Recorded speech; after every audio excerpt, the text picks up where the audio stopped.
एक काम करा जाए डॉक्टर साहब, जरा आप स्टॉक स्पेसिफिक तड़के को ऐड करा जाए। आज के बिग स्टॉक्स प्लीज उसका स्टिंग स्क्रीन पे रखिएगा। आज इस कड़ी में हम कौन कौन से स्टॉक्स लेके चल रहे हैं बिग स्टॉक्स में? आज दो स्टॉक्स लेके चल रहे हैं, एक लार्ज कैप, एक mid cap. Large cap stock कल का ही स्टॉक ऑफ द डे जो रहा वही आज भी एबीबी इंडिया। कल हम एक चीज़ डिस्कस कर रहे थे शो में कि इसको बेचने की जल्दबाजी ना करें। अगर आपने एंट्री कर ली है तो बेचने की जल्दबाजी ना करें, क्योंकि यहाँ पर तो एक तेज़ी की शुरुआत हुई है कल। और कल मैं एक्सपेक्ट कर रहा था कि क्योंकि कॉन कॉल क्या होता है ना, इस चीज़ को समझे। सबसे ज़्यादा अच्छी अपॉर्चुनिटी पता है कब मिलती है स्टॉक्स में? जब इंट्राडे में कॉन कॉल हो। इंट्राडे में कॉन कॉल हो ना, आप उसको सुने, पढ़ें, एब्जॉर्ब करें और उसके बाद एक्ट करें, क्योंकि ब्रोकरेजेस के रिपोर्ट अगले दिन सुबह आते हैं, वो उसी दिन नहीं आते और इंस्टीट्यूशन उसके बाद एक्ट करते हैं। तो कल अगर आपने स्मार्टली उसको प्रीएम्प्ट किया तो ऑलरेडी आपको 4-5% तो इंट्राडे में मिल गए होंगे उस कॉन कॉल के बाद। उसके बावजूद कल मैं ये एक्सपेक्ट कर रहा था कि बड़े प्राइस टारगेट्स आएंगे, और जेफरीज का प्राइस टारगेट देखिए 6115 का प्राइस टारगेट। मतलब क्या ज़बरदस्त प्राइस टारगेट है। हालांकि एबिटा उनके हिसाब से अनुमान से कम रहा, लेकिन ऑर्डर फ्लो की जो बात कर रहे हैं, सबसे ज़्यादा जो अच्छी चीज़ थी वो ऑर्डर फ्लो थी इसकी वजह से, और मार्जिन्स भी अच्छे थे। लेकिन जो सबसे इंटरेस्टिंग चीज़ रही, रिन्यूएबल सेगमेंट।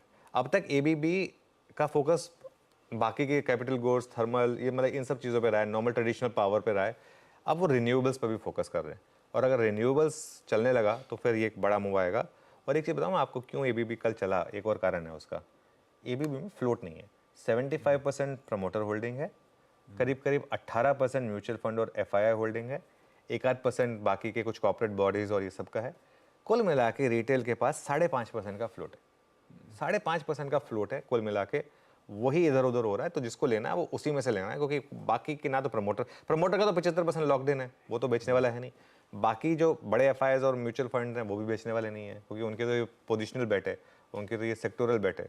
तो इसके लिए कल एक और रीज़न था, ये स्टॉक कल चला है और मेरे ख्याल से और चलेगा। ये स्टॉक्स जब एक बार अर्निंग्स के बाद चलने शुरू होते हैं तो फिर रुकते नहीं है, इस चीज़ का ध्यान रखें। हाँ, आप ये अगर आज और गैप अप मिल जाए 5-6%, फिर चेज़ करने का मतलब नहीं है। कल चेस करने का मतलब था, आज चेस करने का मतलब नहीं है, लेकिन मैं इसको ग्रीन में लेकर चल रहा हूँ। दूसरा स्टॉक जो मैं ग्रीन में लेकर चल रहा हूँ वो है सुला विनयार्ड्स।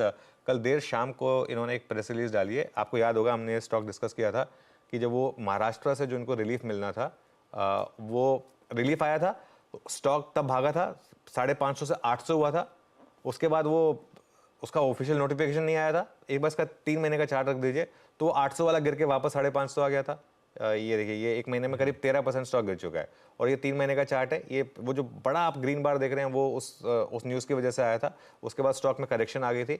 मेरे ख्याल से आज जो न्यूज़ आई है वो पॉजिटिव है, तो इसके लिए। लेकिन अगेन, अगर बड़ा गैप अप हो जाए, सीधा खुल जाए अगर 10% ऊपर, तो चेज मत करिएगा प्लीज़। लेकिन क्योंकि न्यूज़ पॉजिटिव है, इसके लिए इसको ग्रीन में लेकर चल रहा हूँ। बहुत बढ़िया, दोनों इंटरेस्टिंग स्टॉक्स, एबीबी इंडिया और सुला विनयार्ड्स। खबरों में डिटेल में बातचीत सुला विनयार्ड्स की हो जाएगी। एबीबी पे तो कल से ही चर्चा हो रही है चैनल पे, कल सुबह भी बातचीत में निकल के आया था, क्या बढ़िया मूव्स थे। मैं कमाई के अड्डे में सुन भी रहा था, आपने कॉन्फ्रेंस कॉल की बातचीत तो कल ही छेड़ दी थी। हाँ, तो कल ही वो ट्रेड ग्रिप में थे हमारे, और अभी भी आज भी फिर सुबह बिग स्टॉक्स की कड़ी में ब्रोकरेजेस के व्यूज जो सुबह आएंगे कुछ देर में इस प्रोग्राम में मैं मुनाफे की तैयारी में ही समेट दूंगा, उनको भी मेंशन